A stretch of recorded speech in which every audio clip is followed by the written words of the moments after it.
والجوع ونقص من الاموال والانفس والثمرات وبشر الصابرین۔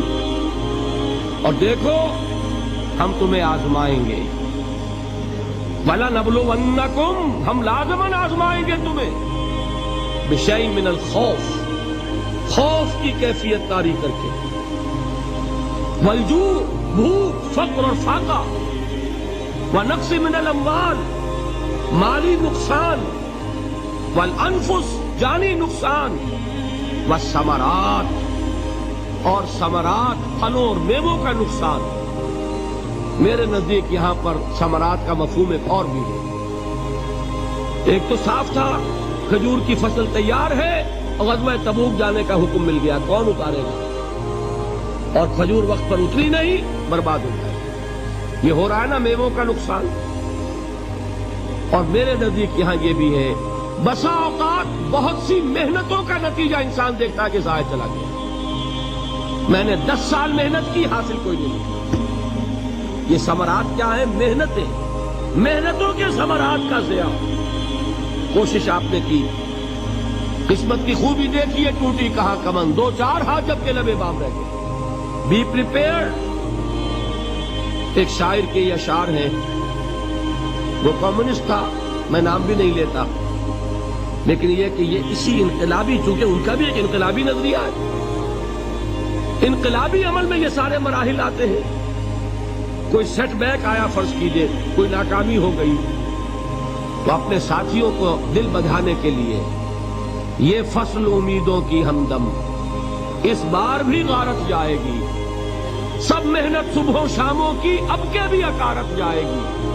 میرے نبی کے ثمرات کا جو لفظ یہاں آیا ہے، وَنَقْصٍ مِّنَ الْأَمْوَالِ وَالْأَنفُسِ وَالثَّمَرَاتِ، سب محنت صبحوں شاموں کی اب کے بھی اکارت جائے گی۔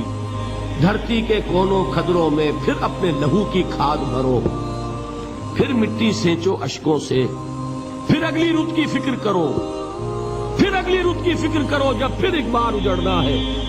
ایک فصل پکی تو بھر پایا، تب تک تو یہی کچھ کرنا، ایک مقصد ہے سامنے، انقلاب برپا کرنا ہے۔ ایک کوشش ناکام ہو جائے کوئی پرواہ نہیں، نیکسٹ، پھر تیار رہو ناکامی کے لیے۔ ایسا نہ ہو جو انگریزی میں کہتے ہیں hope for the best but be prepared for the worst. ایسا نہ ہو کہ دوسری مرتبہ ناکام ہو کے بددل ہو جاؤ، تمہاری ہمتیں جواب دے جائیں، نہیں، پہلے سے تیار رہو کہ دوسری مرتبہ بھی ناکامی آئے تو آئے، لیکن جب تک کہ کامیابی حاصل نہیں ہوتی ہمیں یہ کام کیے تھے۔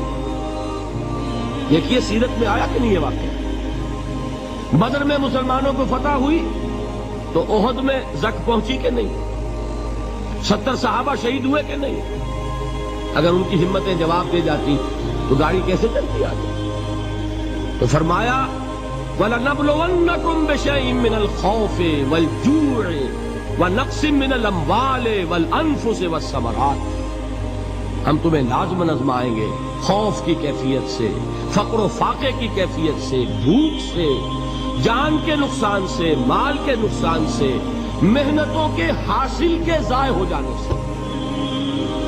وَبَشِّرِ الصَّابِرِينَ، اور اے نبی بشارت دیجئے صبر کرنے والوں، الَّذِينَ إِذَا أَصَابَتْهُمْ مُصِيبَةٌ، وہ کہ جب ان پر کوئی تکلیف آئے، کوئی مصیبت آئے، کوئی آزمائش آئے، قَالُوا إِنَّا لِلَّهِ وَإِنَّا إِلَيْهِ رَاجِعُونَ، وہ یہ کہیں کہ ہم اللہ ہی کے ہیں، اللہ ہی کی طرف لوٹ جانا ہے۔ یہ وہی انداز ہے جو میں نے فارسی کا شعر سنایا تھا آپ کو کہ سر تسلیم خم ہے جو مزاج یار ہوتا ہے، وہ ہمارا مولا ہے، ہمارا آقا ہے، اگر اسے یہی منظور ہے تو ہمیں بھی یہی منظور ہے۔ میں نے تسلیم و رضا کی بات کی تھی نا، آپ کو کچھ شعر سنائے تھے، ایک شعر اور سنیے، اور یہ کس کا ہے؟ محمد علی جوہر کا۔ ایک مرتبہ جیل گئے، ان کی ایک بیٹی جوان بیمار ہوئی، فوت ہو گئی، باہر چھوڑا انگریز نے، جاؤ بھائی دفن کر دو بیٹی کو۔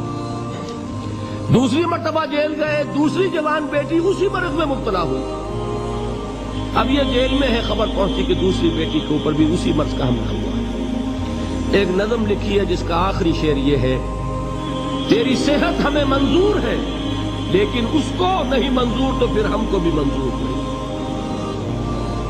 یہ ہے جب تک یہ کیفیت نہ ہو اس میدان میں آدمی ثابت قدم نہیں کر سکتا کہ میرے رب کو اگر یہ منظور ہے تو یہی مجھے منظور ہے. اور تیری صحت ہمیں چاہیے تو ضرور لیکن ہمارے رب کو منظور نہیں تو ہمیں بھی منظور. راضی برضائے رب.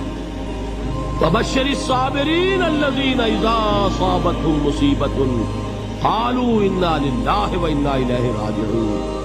نہ شود نصیب دشمن کے شود ہلاک تیغت سر دوستہ سلامت کے تو خنجر آزما.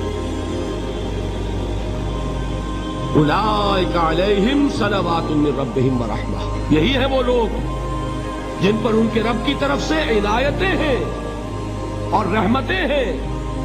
وَأُولَٰئِكَ هُمُ الْمُهْتَدُونَ. اور یہی ہے وہ لوگ جو کامیاب ہونے والے ہیں، ہدایت پانے والے، ہدایت یافتہ.